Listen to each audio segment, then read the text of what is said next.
Once seen as a quiet maritime nation, the Philippines now stands at the heart of a growing storm. Between rising superpowers and shifting alliances, its islands have become both a shield and a symbol in the struggle for control of the Indo-Pacific. Welcome to Asian Tales, where every story reveals the power plays shaping Asia's future. As China's tactics in the West Philippine Sea grow bolder, from swarming and ramming to blasting water cannons, Beijing is now deploying warships to shadow and harass Philippine vessels in disputed waters. Faced with these escalating threats near its own shores and within its exclusive economic zone, the Philippine government is stepping up. The nation is moving to acquire faster, larger, and more advanced ships to defend its sovereign rights and stand firm in its own waters. The Philippine military's strength at sea is rising. Backed by a major modernization program, both the Navy and the Coast Guard are bolstering their fleets with world-class vessels built for defense, deterrence, and dominance. The newest addition, the guided missile frigate BRP Diego Silang, FFG-07, arrived in Manila last month and will soon join the fleet. It's the second Miguel Malvar-class warship, following its sister ship, BRP Miguel Malvar. And together, these two modern frigates mark a turning point for Philippine naval power. Armed with cutting-edge sensors and weapon systems designed for anti-surface, anti-air, and anti-submarine warfare, these frigates give the Philippines the capability to respond decisively to Chinese incursions in the West Philippine Sea.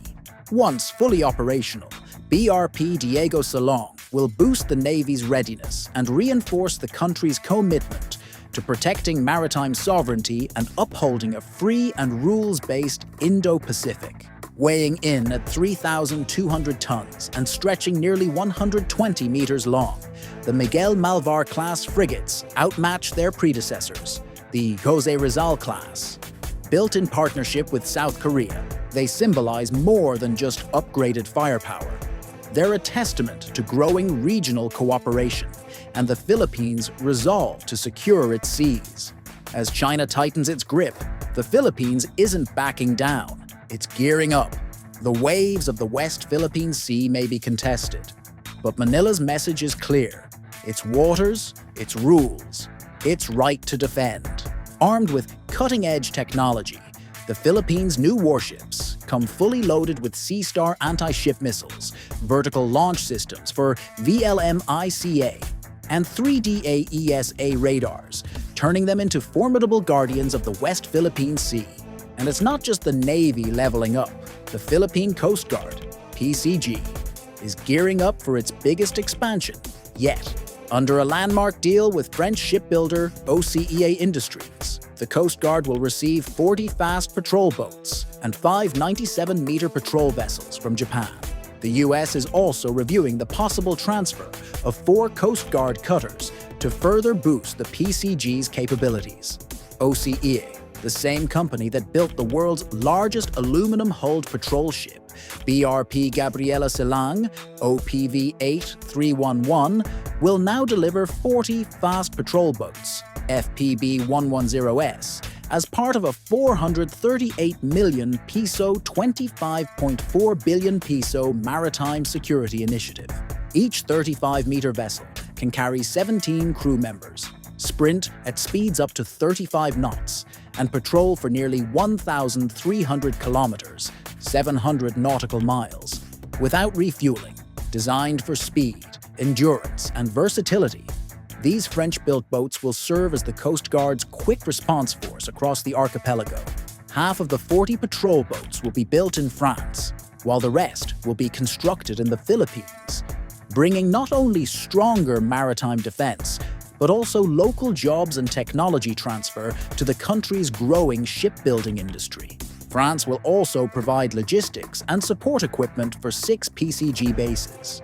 The deal comes just weeks after Manila announced plans to acquire 5 more 97-meter multirole response vessels from Japan, modeled after the BRP Teresa Magbanua, the PCG's largest and most advanced ship, funded by a $23.85 billion peso official development assistance loan from Tokyo. The first of these ships is expected to arrive by late 2027, with the rest following by 2028.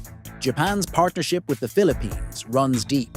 Tokyo has already supplied 12 patrol vessels, including 10 44-meter Malvar-class ships and 2 97-meter Magbanua-class giants. The collaboration reflects Japan's growing recognition of the Philippines as a strategic partner in maintaining maritime stability in the Indo-Pacific. Meanwhile, the Armed Forces of the Philippines, AFP, continues its massive modernization under the Horizon program, with order from South Korea's HD Hyundai Heavy Industries for 10 new ships, 2 frigates, 2 upgraded corvettes, and 6 offshore patrol vessels. Tokyo has even proposed transferring 6 Abukuma-class destroyer escorts to boost Manila's anti-submarine warfare capabilities. As regional tensions surge, one thing is clear: the Philippines is no longer standing on the sidelines.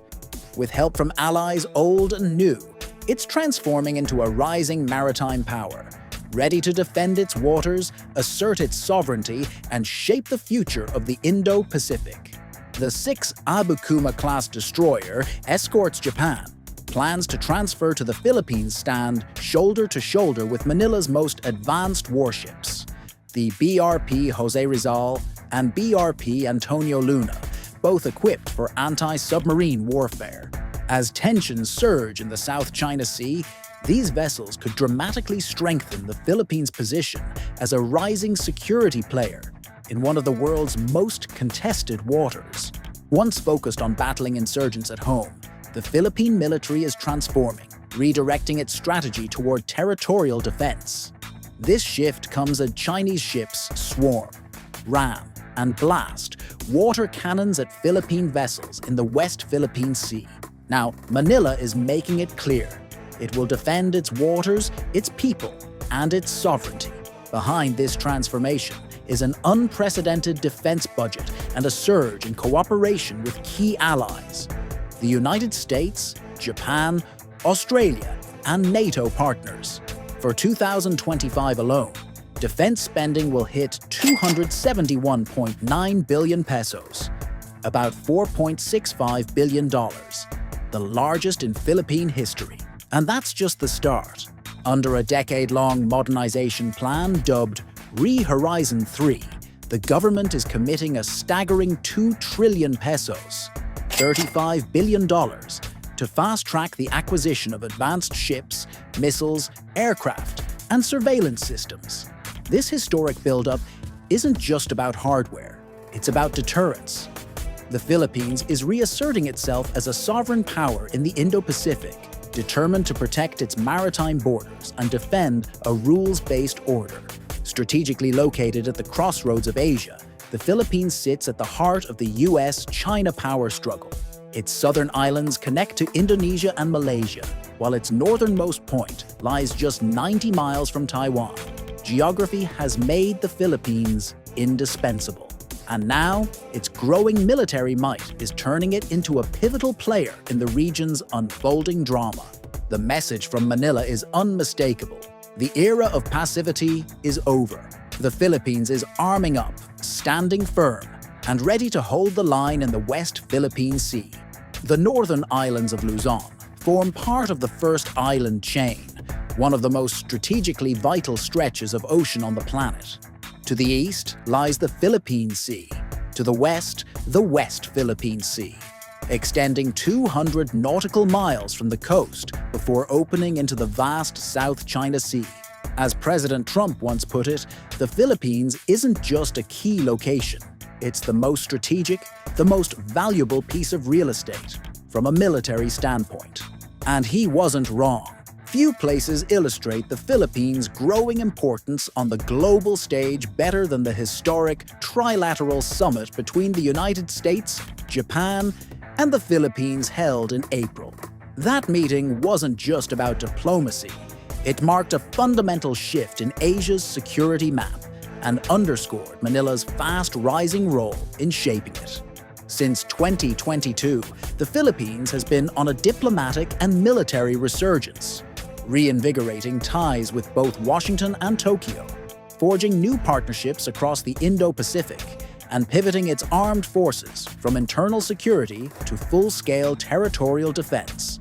Confidence in the US-Philippine Mutual Defense Treaty has been renewed, joint defense guidelines updated, and American access to key military bases expanded under the Visiting Forces Agreement. The momentum doesn't stop there. Manila has also inked status of forces agreements with Australia and Japan, while striking fresh security partnerships with Singapore, Vietnam, India, and Germany, a clear sign that the region is rallying together amid a new era of strategic competition. Out of both necessity and resolve, the Philippines has become one of Asia's most forward-leaning defenders against Beijing's creeping influence. A decades-long campaign to tilt the balance of power in the Indo-Pacific. In the West Philippine Sea, China's actions have grown increasingly provocative. Aggressive air and sea maneuvers, attacks on Filipino sailors using water cannons and military-grade lasers, and mass swarming tactics designed to intimidate and block Philippine ships. All the while, Beijing floods the world with propaganda to justify its aggression. But Manila isn't backing down. On the front lines of a shifting world order, the Philippines is emerging as a steadfast voice for freedom of navigation, sovereignty, and regional stability in the Indo-Pacific. As the tides shift in the Indo-Pacific, the Philippines stands firm, no longer a bystander, but a rising force in Asia's unfolding power struggle. The waves of change are just beginning, and the story is far from over. Stay informed with Asian Tales. Don't forget to like, share, and subscribe for more stories shaping the future of Asia.